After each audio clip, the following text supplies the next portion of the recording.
Hi, this is an introduction to photogrammetry, which is a form of 3D model generation that has become quite popular in heritage over the last few years. This is the first in a series of videos on how to create your own photogrammetric model. So first, we're just going to talk a little bit about photogrammetry and what it is and how you can get started. So photogrammetry is the process of making a 3D model using photographs. You can perform photogrammetry on more or less any kind of object, big or small, even statues and monuments. The only objects that you can't really perform it on are see-through objects like glass. So these videos are going to show you how to do photogrammetry on objects using the Folio 3 turntable and lightbox kit, which you can borrow from Museum Tasglann. So the process is actually very simple to create photogrammetric models, and you don't need the Folio 3 turntable and lightbox kit, although it might make your life a bit easier if you can use it. All you really need is something that can take pictures, so either a camera or a phone, and a computer with the photogrammetry software installed.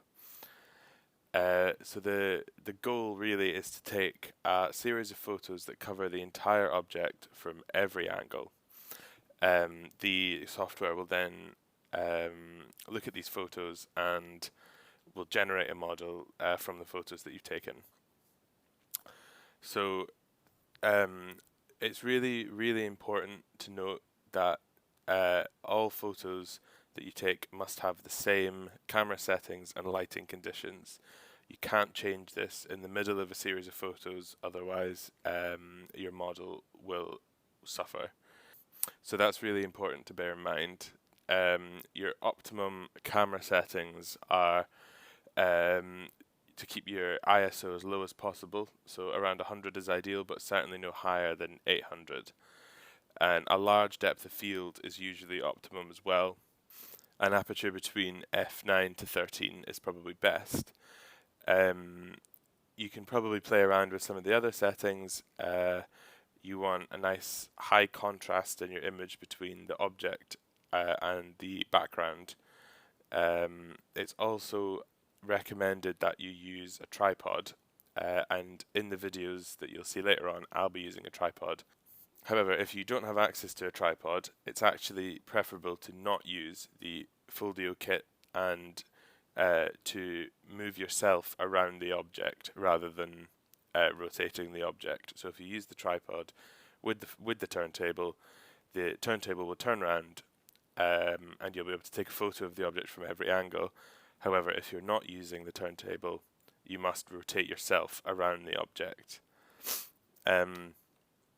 I've included a link here to a photogrammetry tutorial from the New York Times. So if you're not using a tripod, or if you're doing photogrammetry outside, for example on a statue, then there's a link here for some tips on doing it outside. As I said, if you're performing photogrammetry without a turntable, you move yourself and the camera around the object rather than rotating the object, and you don't need a background. However, we're going to use the background and the turntable. So, as I said, the aim is to get complete coverage of the object using photos. I would recommend that you use a DSLR camera. You have more settings that you can adjust, and they take higher quality photos. They can also take raw photos, which is preferable for photogrammetry, although not essential.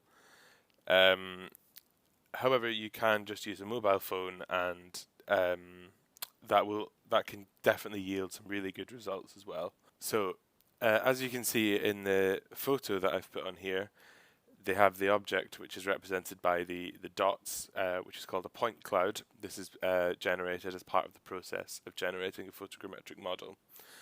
And all the blue squares are where photos have been taken from.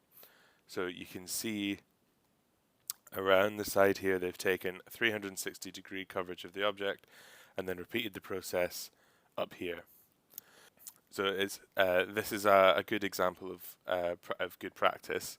So you want to take photos from side on with the object, like here, and then repeat the process from a 45-degree angle.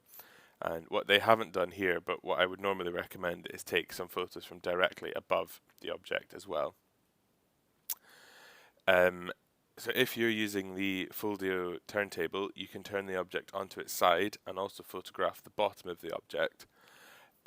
However, this doesn't work if you're not using a turntable, so bear that in mind.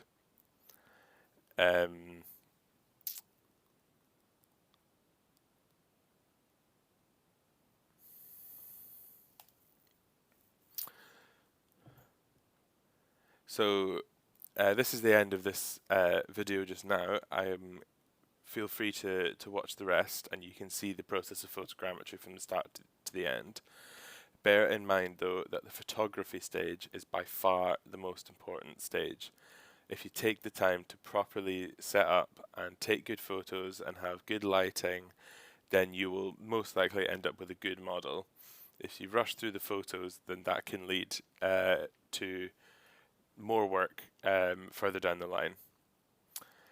So thank you for listening, and